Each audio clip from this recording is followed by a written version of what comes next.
My nephew worked for me. I paid for his college, gave him everything.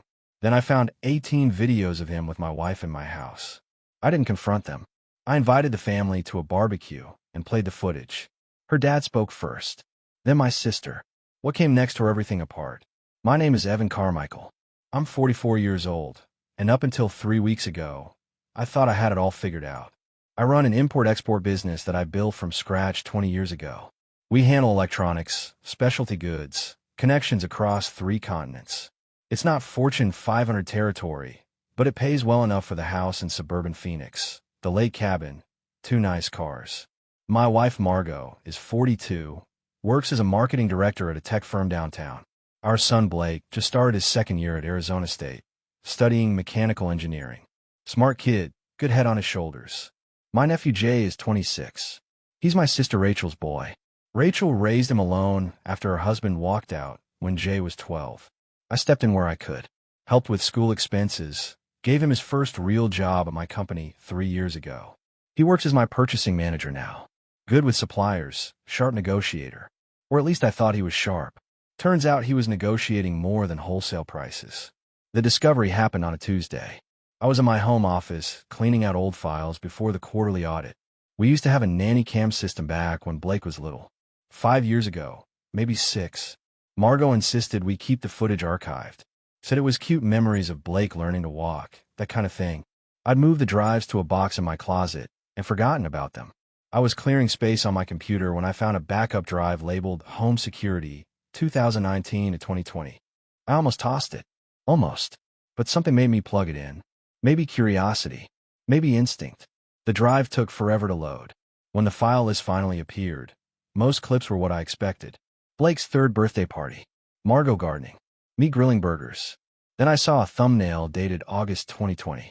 The preview frame showed our living room. The leather couch Margot picked out. Our wine rack. And 2 people who shouldn't have been alone together in my house on a Wednesday afternoon. I clicked play. Margot walked in a frame first, laughing at something off camera. She wore the blue sundress I bought her for our anniversary. Then Jay appeared behind her, holding a bottle of wine from our collection. A bottle I'd been saving for a special occasion. He opened it like he owned the place. Like it was his house, his wine, his right to be there. They sat close. Too close. Her hand touched his arm. Then his knee. Then his face. I didn't move. Didn't breathe. Just watched as my wife leaned into my nephew the way she used to lean into me. The timestamp in the corner glowed steady. Wednesday, August 12th, 2020, 2:47 p.m. I would have been at the port of Long Beach that day, meeting with suppliers. 3 hours away. Margot told me she was working from home. Jay said he had vendor meetings across town. The footage lasted 11 minutes. I watched all of it. Then I watched it again. My hand stayed steady on the mouse. No shaking. No tears. Just a cold, expanding emptiness in my chest. When I finally closed the file, the sun had set outside my office window. I could hear Margot downstairs in the kitchen, humming while she made dinner. The same tune she always hummed. The same woman who kissed me goodbye that morning. Who asked me to pick up milk on the way home. Who had no idea I'd just seen her betray me with my own nephew in crystal clear high definition. I didn't confront her that night. Didn't say a word. I went downstairs, ate the pasta she made, complimented the sauce. She smiled at me across the table, asked about my day. I told her it was fine, productive, nothing unusual. But everything had changed, and she had no idea the clock had started ticking. The next morning, I woke up at 5. Margot was still asleep, her breathing steady and peaceful. I looked at her lying there, hair spread across the pillow, and felt nothing. No anger, no sadness, just calculation. I went to my office and started digging. The backup drive held more than that one video. Much more. I found 18 separate files spread across 4 months in 2020. Different days, different times. Always when I was traveling or stuck at the warehouse. Always Wednesday or Thursday afternoons. Always my house, my couch, my wine. I copied everything to 3 different drives. One went in my safe deposit box at the bank. One stayed locked in my office desk. One I uploaded to a secure cloud account I created under a new email address. Then I started looking at our finances. I'd always let Margot handle our personal accounts. She was better with budgets, liked keeping track of expenses. I focused on the business. It worked for 20 years. Or I thought it did. Now, I pulled up her joint checking account. The statements went back 3 years online. I started scanning line by line, looking for anything unusual. For the first hour, everything looked normal. Groceries, utilities, gas, the usual household expenses. Then I found it. A transfer to an external account. $5,000, dated March 2021. The memo line said, "Loan to Rachel." My sister. I remembered that. Rachel needed help with her car payment. Margot offered to transfer the money, said we could afford it. I agreed. Except the account number wasn't Rachel's. I checked the next month. Another transfer. $3,000. Memo. Rachel car repair. Then May. 4,000. June. 5,000. The pattern continued through summer and fall of 2021. By December, Margot had transferred $32,000 to that same account. I called the bank. The representative told me I needed to come in person for account details. I was there when they opened. The account belonged to Jay Sinclair, my nephew. $32,000. My money. Transferred by my wife. To my nephew. The same nephew who was sleeping with her in my house while I worked to pay for everything. I sat in my car in the bank parking lot for 20 minutes, staring at the statement printouts. The numbers didn't lie. The dates aligned with the videos. This wasn't just an affair. This was systematic. Planned. They'd been using my money to fund whatever this was. I drove to the office. Jay was already there, sitting at his desk in the purchasing department, typing on his computer. He looked up when I walked in, gave me that easy smile he always had. "Morning, Uncle Evan," Jay said. "Early start today. Supplier issues." I replied, keeping my voice level. "Needed to check some invoices. Let me know if you need help," he offered. I nodded and walked to my office. Closed the door, sat at my desk, and pulled up our corporate credit card statements. Jay had a company card. I'd given it to him 2 years ago for business expenses, vendor meals, travel, that sort of thing. I trusted him. Another mistake. I scrolled through the charges. Most were legitimate. Restaurants where we met with suppliers. Hotels during trade shows. But then I saw others. Jewelry stores. Florists. A women's boutique. Charges that had nothing to do with business. I pulled up the dates and cross-referenced them with the videos. The jewelry purchase happened 2 days before one of the videos. The florist charge was the same week as another. My nephew was buying gifts for my wife with my credit card, and I've been approving the expenses every month without questioning them. I printed everything. Every bank statement, every credit card charge, every suspicious transaction. The stack of papers grew thick on my desk. Evidence. Proof. Ammunition. Jay knocked on my door around 10. "Hey, I'm heading out to meet that supplier from Taiwan. Should be back around 2. "No problem," I said, not looking up from my computer. "Take your time." He left. I watched through the window as he got into his car. The car I'd helped him buy last year. Given him a bonus specifically for the down payment. That afternoon, I had my first appointment. A lawyer. She listened to everything without interrupting, made notes in a leather portfolio. "Keep gathering evidence," she said finally. "Document everything. And don't tell anyone. Not your wife, not your sister, nobody. The element of surprise is your biggest advantage." I nodded. I understood perfectly. The clock was ticking, but only I could hear it. The attorney's office was downtown, 20th floor with a view of the valley. Her name was Catherine Rhodes. Mid-50s, steel gray hair, eyes that didn't miss anything. "Show me what you have," she said. I laid out the printouts. Bank statements, credit card charges, video timestamps. She studied each page in silence, making notes on a yellow pad. "This is systematic," Catherine said finally. "The transfers align with the videos. The credit card purchases match up. They weren't hiding it well because they didn't think you'd look. I wasn't supposed to find that backup drive," I said. "It was luck. Their bad luck." She leaned back in her chair. "Here's what we do. Keep everything quiet. Continue acting normal. Gather more evidence if you can. Don't confront either of them yet." "I won't." "Good. Because the moment you tip your hand, they'll start covering tracks. Deleting messages, moving money, creating stories. Right now, they think they're safe. That's your advantage." I left her office with a clear plan. Keep working. Keep smiling. Keep pretending. That evening, I remembered something. A year ago, maybe longer, we'd had a family picnic at the lake. 4th of July weekend. The whole family came. Rachel, Jay, Margot's parents, some cousins. Blake was home from his first year of college. I'd taken photos that day. Hundreds of them. Stored on my phone, backed up to the cloud. I pulled them up now, scrolling through images of grilled burgers and sparklers and sunset over the water. Then I found it. One photo, taken as the sun was setting. I've been trying to capture the orange light on the water. But in the foreground, slightly out of focus, stood Margot and Jay. They were by the coolers, presumably getting drinks. But Jay's hand was on Margot's lower back, and she was leaning into him, laughing at something he'd said. At the time, I deleted the photo. Thought it was a bad shot, too blurry. But my phone kept deleted photos for 30 days in a separate folder, and some cloud backup had preserved it. I zoomed in on their faces, the way she looked at him, the casual intimacy of his touch. This was July 2023, more than a year ago. The videos were from 2020, which meant this thing between them had been going on for at least 3 years. Probably longer. I'd suspected something back then, hadn't I? Some instinct had made me notice that moment enough to photograph it. But I'd pushed the thought away. Told myself I was being paranoid. Jay was family. Margot loved me. I'd been a fool. The next morning, I got to the office early. Pulled Jay's employment file. I'd hired him in January 2021, right after he finished his associate degree. The degree I paid for. $8,000 in tuition over 2 years.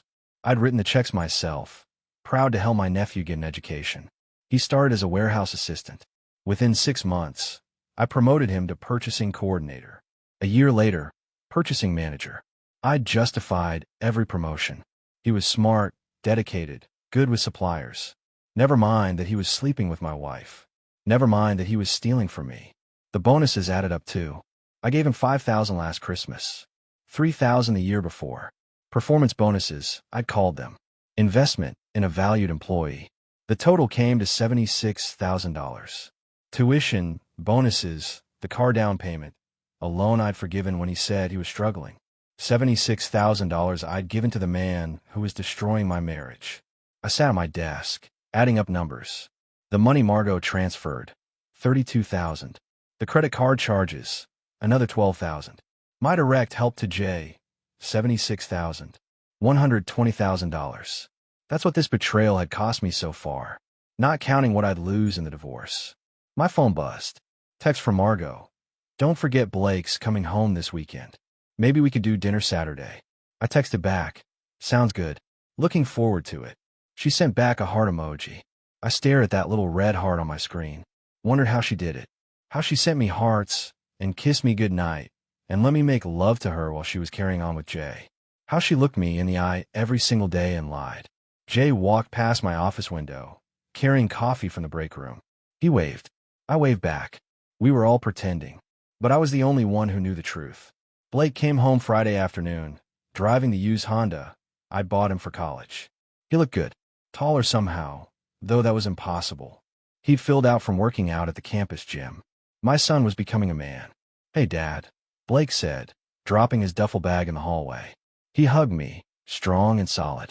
Good to have you home, I told him, and meant it. In all this ugliness, Blake was the one pure thing. Innocent, untouched. Margot came downstairs, all smiles. There's my boy. She hugged Blake, fussed over him, asked about classes and friends, and whether he was eating enough. We had dinner that night, the three of us. Margot made Blake's favorite, pot roast with potatoes. We talked about his engineering projects, his roommate's terrible cooking, the football games he'd been to. Normal family conversation. Like nothing was wrong. But I watched Blake closely. Noticed how he barely looked at his mother. How he pushed food around his plate more than he ate it. How his smile didn't quite reach his eyes. After dinner, Blake and I sat on the back patio. Margot was inside, cleaning up. I handed Blake a beer. He took it without comment. How are you really doing? I asked. Blake stared at his beer bottle. Fine. School's good. Busy. You seem tired. Yeah, well, lots of studying. He took a long drink. Dad, can I ask you something? Anything. He hesitated, looked toward the house, making sure Margot couldn't hear. Are you and Mom okay? My heart stopped. What makes you ask that? I don't know. Just a feeling. Blake shrugged, but his shoulders stayed tense. She seems different lately. Distracted. And you seem, I don't know, distant.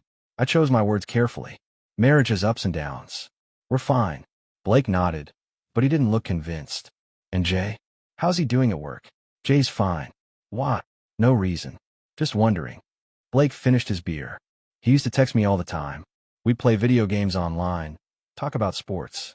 But the last few months, he's been, I don't know, off. Off how? Like he's avoiding me or something.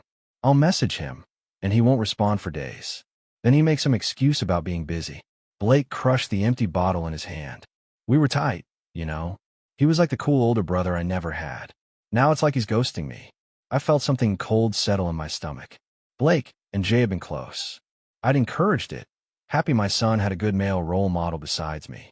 Now I understood why Jay was pulling away. Guilt, shame, or maybe just fear of getting caught.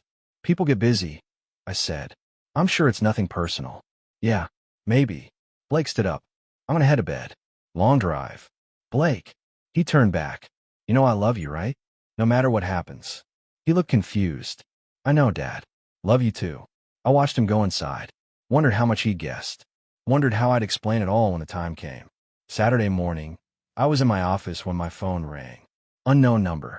Mr. Carmichael? Female voice, young. This is Melissa Merritt. I'm Jay's girlfriend. I sat up straight. Yes. Hello, Melissa. I need to talk to you. In person. It's important. She sounded stressed. Scared even. Okay. When? Today? I know it's short notice, but I really need to talk to someone, and I can't talk to Rachel about this. We met at a coffee shop across town. Melissa was 29, petite, with dark hair and worried eyes. She sat across from me, hands wrapped around a cup of tea she wasn't drinking. I don't know how to say this, she began. Just say it. I think Jay's cheating on me. She looked up, eyes shining with unshed tears. I've thought it for months, but I kept telling myself I was paranoid. But lately, it's worse. He's gone all the time. Says he's working, but when I call the office, you guys say he left hours ago. He comes home smelling like perfume. Expensive perfume, not mine. My jaw tightened. Go on. And he's been weird about his phone. Won't let me see it. Changes the subject when I ask about his day. Last week, I found a receipt in his jacket. For jewelry. A necklace. Really expensive. He never gave me any necklace. She pulled out her phone, showed me a photo of the receipt. Same jewelry store from the credit card statements. Same date. Melissa, why are you telling me this? Because you're his boss. You're his uncle. You know him better than anyone except Rachel. She wiped her eyes. And because there's something else. What? I'm pregnant. Her voice broke. 10 weeks. I found out last month. I was going to tell him, but then all this started, and now I don't know what to do. I sat back, processing. Melissa was pregnant with Jay's child, while Jay was sleeping with my wife, using my money to buy her gifts. I'm sorry, I said quietly. I'm very sorry. Do you think he's cheating? I looked at this young woman, carrying my nephew's baby, asking me to confirm what she already knew. I thought about lying, protecting her, but she deserved the truth. Part of it, anyway. Yes, I said. I think he is. She nodded slowly, like she'd expected that answer. What should I do? What do you want to do? I don't know. She touched her stomach. I wanted to announce the pregnancy at the family barbecue next week. Rachel's organizing it. Said the whole family should get together. I thought it would be special, you know? Tell everyone at once. But now, Melissa, listen to me carefully. Come to the barbecue. Bring the pregnancy test if you want. But don't tell Jay beforehand. She looked confused. What? Just trust me. Come to the barbecue. Everything will be clear then. We talked for another hour. I didn't tell her about Margot. Didn't tell her about the videos or the money. But I gave her what I could, validation, support, and a promise that the truth would come out soon. When I got home, Margot was in the garden, pruning roses. She looked up and smiled. Where'd you go? Hardware store. I lied smoothly. Needed some things for the office. Blake wants to know if Jay's coming to dinner tonight. I'll ask him. Jay did come to dinner. Sat at my table, ate my food, made Blake laugh with stories about their last fishing trip. Margot laughed too, touching Jay's arm when he told a joke. Right in front of me. Right in front of our son. I watched them. Cataloged every glance, every smile, every casual touch. Evidence. Ammunition. Blake didn't see it. Or maybe he did and didn't want to believe it. After Jay left, I went back to my office. Added Melissa's information to my files. The jewelry receipt. The perfume. The pregnancy. The barbecue was in 8 days. I had 8 days to prepare. 8 days to make sure everything was perfect. 8 days until I burned their world down. The week before the barbecue moved in slow motion. Every day felt like an eternity. Every conversation with Margot, or Jay, felt like walking through a minefield, carefully placing each word, each expression, making sure nothing slipped. Monday morning, I met with Catherine again. She brought a forensic accountant named David Chun. No, wait, David Harrison. He spread the bank statements across the conference table, making notes with mechanical precision. The pattern is clear, David said. Transfers every month, always round numbers. 3,000, 5,000, 6,000. This isn't random. This is systematic fraud. Can we use this in court? I asked. Absolutely. Combined with the video evidence, you have an airtight case. He looked up at me. Your wife won't fight this. She can't. Catherine nodded. We'll file immediately after your event. Have the papers ready. She'll be served Monday morning. What about criminal charges? She stole from our joint account. That's trickier, Catherine said. Joint account means joint access. But we can argue fraud, especially given the false pretenses. The transfers were supposedly for your sister, but went to the nephew instead. I thought about Rachel. My sister had no idea her name had been used to cover an affair. That would hurt her almost as much as the betrayal itself. Tuesday, I installed new security cameras at the house. Told Margot they were upgrades, better resolution. She didn't question it. Why would she? I never questioned anything she did. The cameras went in the living room, the kitchen, the garage, all linked to my phone. I could watch from anywhere now, see if Jay came over while I was at work. But he didn't. They'd gotten careful. Or maybe they just moved their meetings elsewhere. Wednesday, I withdrew $50,000 from our savings. Put it in a separate account under my name only. Catherine had advised me to secure assets before filing. Margot had access to all our accounts. The moment she knew I was onto her, she drained everything she could. Thursday, Jay asked for Friday off. Said he had some personal business to handle. I approved it without hesitation. Checked the tracking app on his company phone afterward. He drove to a jewelry store in Scottsdale. Spent 90 minutes there. Came out empty-handed, which meant he'd ordered something custom. My credit card statement would show that purchase in a few days. Another gift for my wife, bought with my money. Friday evening, Blake came home again. He looked even more tired than last week. We sat on the patio after dinner. Same spot, same beers. Dad, I need to tell you something, Blake said quietly. My heart stopped. What? I've been thinking about taking a semester off. Maybe 2. He wouldn't meet my eyes. School's not going well. I'm failing 2 classes. Can't focus. Can't sleep. Blake, what's going on? I don't know. Everything just feels wrong lately. Like something's coming, something bad. And I can't stop it. He finally looked at me. Am I crazy? I want to tell him everything. Wanted to prepare him for what was coming Sunday. But I couldn't. Not yet. You're not crazy, I said. Sometimes we sense things before we understand them. Trust your instincts. Should I not come to the barbecue Sunday? No. I need you there. We all do. Blake nodded slowly. Okay. I'll be there. Saturday, I did a final check of everything. The video files, backed up in 4 locations. The financial records, printed and organized. The timeline, documented and verified. Every piece of evidence labeled, indexed, ready. I set up the TV in Rachel's backyard where the barbecue would be. Told her I wanted to show some old family videos, get everyone laughing. She loved the idea. Had no clue what was really coming. That night, Margot curled up next to me in bed. Put her head on my chest like she'd done for 20 years. I love you, she whispered. I stared at the ceiling. I love you too. The lies came easy now. Maybe they always had. Sunday morning arrived clear and hot. Perfect Arizona weather for a barbecue. I woke up at dawn, couldn't sleep anymore. Margot was still asleep beside me, peaceful and beautiful, and completely unaware that this was her last morning as my wife. I showered, dressed in jeans and a polo shirt. Nothing special, just another family gathering. I loaded the car with the things I'd need. A laptop, a small projector, extension cords, the USB drive with the videos, tucked in my pocket. Margot came downstairs around 8, already dressed in a yellow sundress, the same color she'd worn in one of the videos. You're up early, she said, kissing my cheek. Couldn't sleep. Excited to see everyone. Me too. It's been too long since we had the whole family together. She poured coffee. Jay's bringing Melissa. Have you met her? Once or twice. She's sweet. A little young for him, but sweet.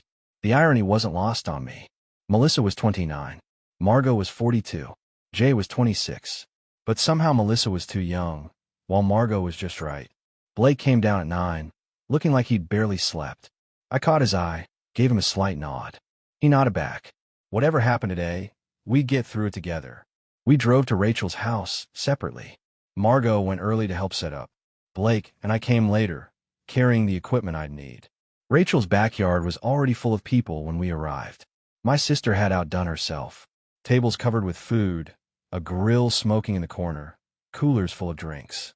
Margot's parents were there, Douglas and Patricia, some cousins, a few family friends, and Jay, standing by the grill with a beer, laughing at something Rachel said. Melissa stood beside him, hand resting protectively on her still flat stomach. She saw me and gave a small, knowing nod. I set up the projector and screen near the patio, told everyone I had some old family videos to share after lunch. Everyone seemed excited. Rachel especially. Oh, this will be fun, my sister said. Remember when you and I went through all those old tapes last year? So many memories. So many, I agreed. Margot came over, handed me a plate of food. You okay? You seem tense. Just hot. I'll be fine. We ate. We talked. We laughed. Jay told stories about work, careful not to mention the credit card charges or the jewelry or the afternoons at my house. Margot talked about her job, her latest marketing campaign, her plans for remodeling the kitchen. Blake sat quietly, eating mechanically, watching everything with worried eyes. Around 2 o'clock, I stood up, tapped my beer bottle with a fork to get everyone's attention. Hey, everyone. I wanted to share something special today. Some old videos I found recently. Memories I think we should all see. People gathered around, pulled chairs closer. Margot sat in the front row, smiling. Jay stood behind her, casual and comfortable. I turned on the projector. The screen glowed white. This might be uncomfortable, I said quietly, but it's necessary. Then I pressed play. The screen flickered to life. For a moment, just the timestamp. August 12th, 2020, 2:47 p.m. Then the image resolved. Our living room, the leather couch, the wine rack, and Margot, walking in a frame, laughing. The backyard went silent. Jay appeared next, holding a wine bottle. My wine. He popped the cork, poured 2 glasses. They sat close. Too close. Her hand on his arm, his hand on her knee. I watched the faces around me instead of the screen. Watched Margot's smile freeze, then shatter. Watched Jay's face drain of color. Watched Blake's expression crumble as understanding hit him. Douglas, Margot's father, stood up slowly. His chair scraped against concrete, loud in the absolute silence. He stared at the screen, jaw working, but no words came. His face had gone gray. On screen, Margot leaned in, kissed Jay, long and deep and undeniable. Patricia, Margot's mother, made a small sound. Not quite a gasp, not quite a sob. The video played for 2 more minutes. I'd edited it down to the most damning parts. Nothing explicit, but intimate enough. Proof enough. The timestamp stayed visible the entire time.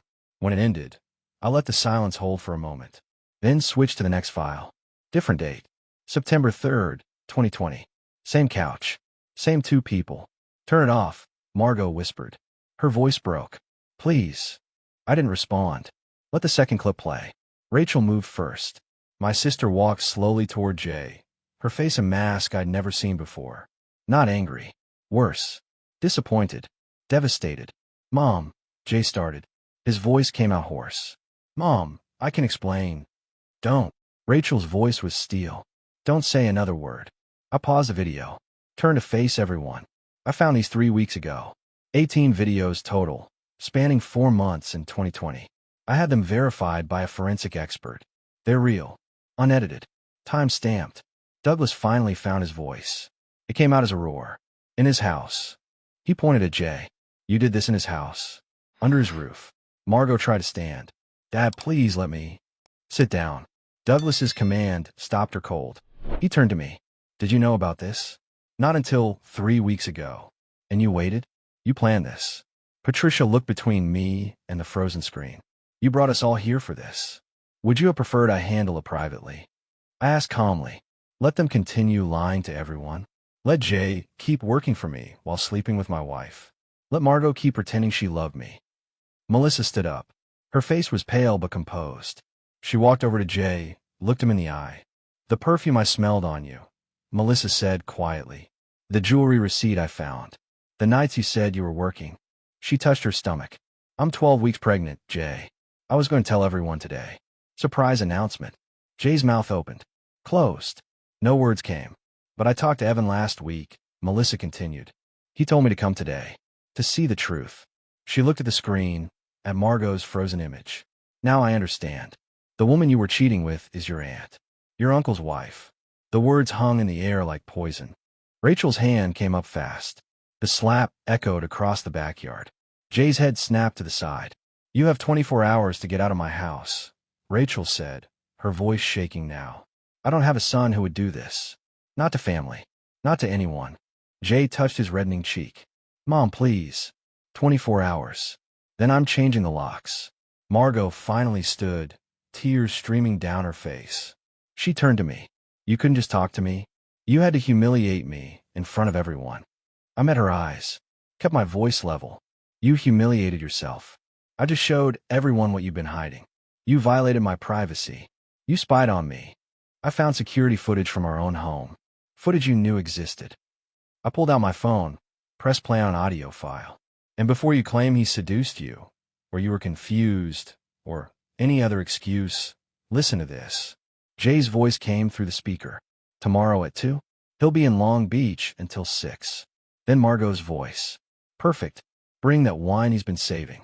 He'll never know. Both of them laughing. I stopped the recording. You planned it. Both of you. Used my travel schedule. Drank my wine. Laughed about it.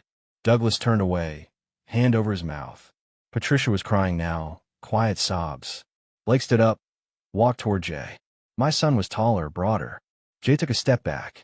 You were my hero, Blake said. His voice shook with rage. I looked up to you. I wanted to be like you. He got close, right in Jay's face. And you were sleeping with my mother the whole time.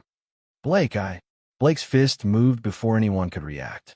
Connected with Jay's jaw. Jay went down hard, hit the grass. Blood trickled from his split lip. Blake, Margot screamed. I put a hand on my son's shoulder. That's enough. Blake was breathing hard, fist still clenched. But he stepped back. Jay stayed on the ground, hand to his bleeding mouth, looking up at the circle of family that had closed around him. No sympathy. No support. Just disgust. I looked at Rachel. I'm sorry you had to see this. But you deserve the truth. My sister nodded slowly. Tears tracked down her face. Thank you. For telling me. For showing me what he really is. Then Rachel turned to Melissa. I'm so sorry. For what he did to you. For what you saw today.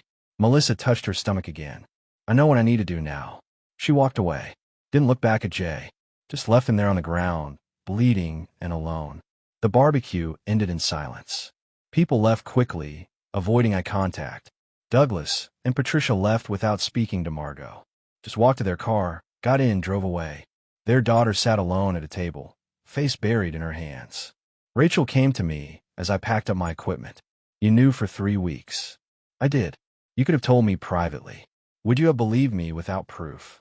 She thought about that. Probably not. I'd have defended him. Made excuses. Rachel looked at Jay, still sitting on the ground where Blake had left him.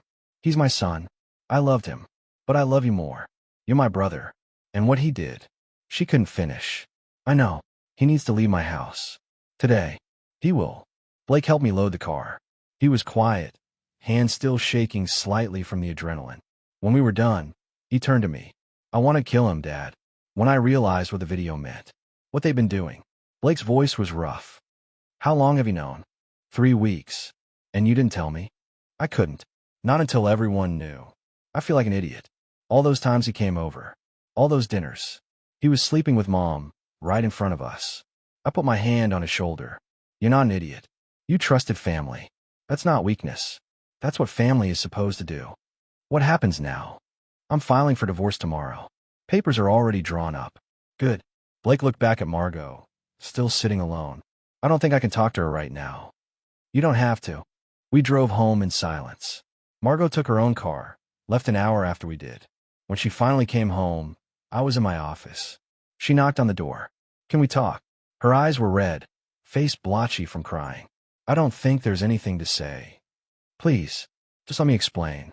I leaned back in my chair. Fine. Explain. She sat across from me, hands twisting in her lap. It started by accident. Jay came over to drop off some papers you'd forgotten. I was working from home. We talked. He listened. You were traveling so much, and I was lonely. Don't. I cut her off. Don't blame this on me being busy. Don't blame it on being lonely. You made a choice. Multiple choices. For months. I know. I did. Fresh tears fell. But showing that video today, in front of everyone, my parents, Blake, the whole family, did you have to humiliate me like that? You humiliated yourself when you brought my nephew into my bed. I just made sure everyone knew who you really are. I loved you. I still love you. No, you don't. People who love each other don't do what you did. Don't lie like you lied. She was quiet for a moment. Then her expression changed. Hardened. You spied on me. You violated my privacy. You recorded me without my knowledge. In our house. Using security cameras you knew existed. There's no legal expectation of privacy in your own living room. My lawyer already confirmed it. Your lawyer. She laughed bitterly. You already have a lawyer. You planned all this. Yes. I planned to protect myself from a cheating wife who stole from our accounts to give to her lover. Margot froze. What? I pulled out the bank statements. $32,000. Transferred to Jay over 14 months. You told me it was for Rachel. Emergency car repairs, medical bills. All lies. I was going to pay it back. With what? The salary from the job you're about to lose. Her face went white. What are you talking about? Your company will hear about this. Someone will tell them. And when they do, they'll see how their senior marketing director conducted herself. The affair with a younger man. A family member. The deception. They'll ask you to resign quietly, or they'll fire you publicly. Either way, you're done there. You can't do that. You can't ruin my career. I'm not ruining anything. You did that yourself. I stood up. I'm filing for divorce tomorrow. You'll be served by Tuesday. My lawyer says this will be quick. You can't contest it. The evidence is overwhelming. The house is mine. My name on the deed, my down payment. You'll get the condo downtown. The one you picked out 2 years ago. That's not enough to live on. You should have thought of that before you gave $32,000 to your boyfriend. Margot's face twisted. For a moment, I thought she might hit me. But she just stood there, shaking. I hate you. No. You hate that you got caught. She left the office. I heard her going upstairs, opening closet doors, throwing things around. Packing, probably. Blake appeared in my doorway. Is she leaving? I think so. Good. He came in, sat where Margot had been sitting. Dad, I need to tell you something. What? I'm taking the semester off. Maybe the whole year. Blake looked down at his hands. I can't focus. Can't sleep. Knowing what Mom did, what Jay did. I just need time. I'd been expecting this. Packing 22 in action. Okay. You're not mad. No. You need to heal. We both do. Take the time you need. What will you do? I thought about it. The business. The house. The life I'd built that now felt empty. I'm going to sell the company. Blake looked up, shocked. What? I can't work there anymore. Can't walk past Jay's empty desk every day. Can't look at the purchasing records without seeing how he stole from me. It's tainted now. But you built that company. It's your life's work. No. You're my life's work. And I choose you over a business. Blake's eyes filled with tears. I love you, Dad. I love you too, son. We're going to get through this. I promise. Upstairs, we heard Margot slamming drawers. Packing her things. Getting ready to leave the house, she turned into a lie. Tomorrow, I call my lawyer. File the papers. Start the legal process. But tonight, I sat with my son, and we began to heal. Monday morning, I walked into Catherine's office with Blake. The divorce papers were ready, signed by me, waiting only for the judge's stamp before Margot would be served. Everything's in order, Catherine said, reviewing the documents. Property division, asset protection, the evidence file. She won't contest this. She can't. Good. And the business sale. I have 3 interested buyers. One's offering $2.8 million. Should close in 60 days. Blake looked at me. That fast. When you're motivated, Things moved quickly. We left Catherine's office and drove to mine. Jay's desk was already empty. I'd had security pack his things Friday afternoon, left them in boxes by the loading dock. He'd come Saturday night to collect them. Didn't say a word to anyone. My operations manager, Tom, knocked on my door around 10. The staff knows something happened. Rumors are flying. Tell them Jay no longer works here. Personal reasons. That's all they need to know. And the company's sale? I'll make an announcement once it's finalized. Everyone will be taken care of. New owners keeping the staff.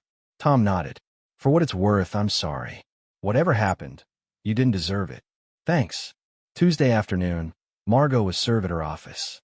She called me immediately, voice shaking with rage. You're really doing this? Yes. The house, the business, everything. You're taking it all. I'm keeping what's mine. You get the condo. That's fair. Fair. You humiliated me in front of my entire family. You humiliated yourself. I just made sure everyone saw the truth. I kept my voice calm. Sign the papers, Margot. Don't drag this out. You can't win. She hung up. Wednesday, I got a call from Rachel. Jay's living in some motel off the interstate. Jennifer won't talk to him. None of the family will. Good. He's asking about his job. Whether you'd consider. No. He's done. I'll give him a severance check, 1 month's pay. That's more than he deserves. I agree. Rachel sighed. I keep thinking about how I raised him. Where I went wrong. You didn't go wrong. He made his choices. Still feels like my failure. It's not. It's his. Thursday, I learned Margot's company had asked her to resign. Just as I predicted. Someone from the barbecue had connections there. Made a few calls. By Friday morning, it was all over their office. The affair with a much younger family member. The deception. The financial impropriety. They gave her 2-week severance and a non-disclosure agreement. She signed. Friday afternoon, Blake and I met with a real estate agent. Started looking at smaller places. Houses outside Phoenix. Maybe closer to the mountains. Fresh start. Fresh location. What about me? Blake asked as we toured a 3-bedroom ranch. Where do I fit in your plans? Wherever you want. You're my son. We're a team now. I like that. Saturday, I got an email from Melissa. Short and direct. Procedure scheduled for Tuesday. Thank you for showing me the truth. I'm moving back to Colorado to be near family. I hope you and Blake find peace. You deserve it. I showed the email to Blake. He read it silently, then nodded. She's right. We do deserve peace. Sunday, exactly 1 week after the barbecue, Margot signed the divorce papers. No contest. No fight. Just her signature on the line, acknowledging everything was over. Catherine called me that afternoon. It's done. Judge will finalize it in 30 days, but functionally, you're divorced. She agreed to everything. Thank you. What's next for you? Blake and I are taking a trip. Long one. Maybe a year. Where? Everywhere. Europe, Asia, South America. Wherever the road takes us. Sounds like exactly what you need. It did. 3 months later, Blake and I stood at the Phoenix airport, boarding passes in hand. The house had sold. The business had closed. The divorce was final. Everything that tied me to the old life was gone. You ready for this? I asked Blake. More than ready. We planned a route together. London first, then Paris, Rome, Barcelona. After Europe, we'd head to Southeast Asia. Thailand, Vietnam, Japan.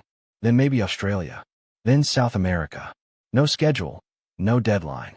Just 2 men healing from betrayal. The first few weeks in London were strange.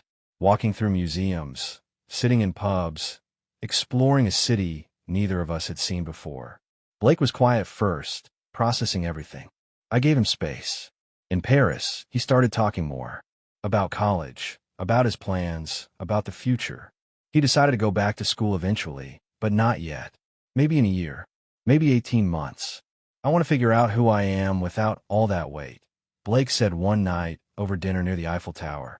Without Mom's lies. Without Jay's betrayal. Just me. That's healthy. What about you? Who are you now? I thought about it. I'm someone who learned to trust his instincts. Someone who won't ignore red flags anymore. Someone who knows family isn't always blood. Deep. I'm working on it. In Rome, we ran into an American couple at the Colosseum. They were in their 50s, traveling for 2 years after early retirement. We shared a meal with them, exchanged stories. They'd been through their own struggles. Cancer. Job loss. a son who'd cut them off. But we're still here, the wife said. Still together. Still fighting. That's all you can do, I said. In Barcelona, Blake met a girl, American exchange student, studying art history. They spent 3 days exploring Gaudi's architecture together. I gave him space, explored on my own. I gave her my number, Blake said when we met up. Told her maybe I'd visit Boston when we get back. That's good. You should live your life. So should you. By the time we reached Thailand, 3 months into the trip, something had shifted. The weight we'd both been carrying had started to lighten.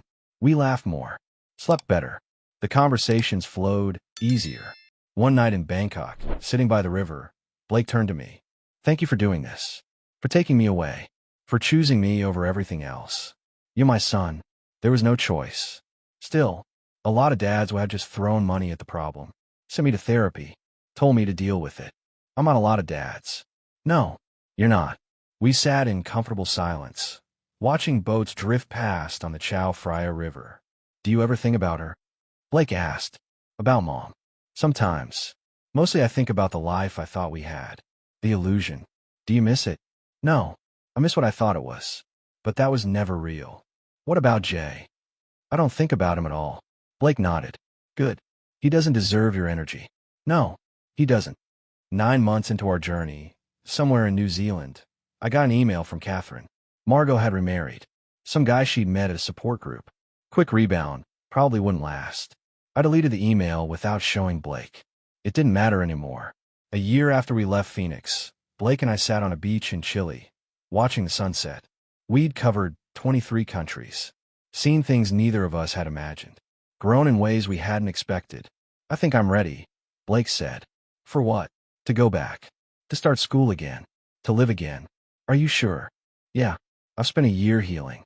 Now I want to start building. Then we'll go home. Where's home? I looked at my son, at the man he'd become over this year of travel and healing and growth. Home is wherever we decide it is. Blake smiled. Then let's decide together. We flew back to the States 2 weeks later. Settled in Denver, fresh city, fresh mountains. Blake enrolled at the University of Colorado. I started consulting for import businesses, using my experience without the emotional baggage. Life moved forward. The pain faded. The scars remained, but they became part of our story, not the defining chapter. And every morning, I woke up knowing I'd made the right choice. I'd chosen truth over comfort, action over acceptance, my son over everything else.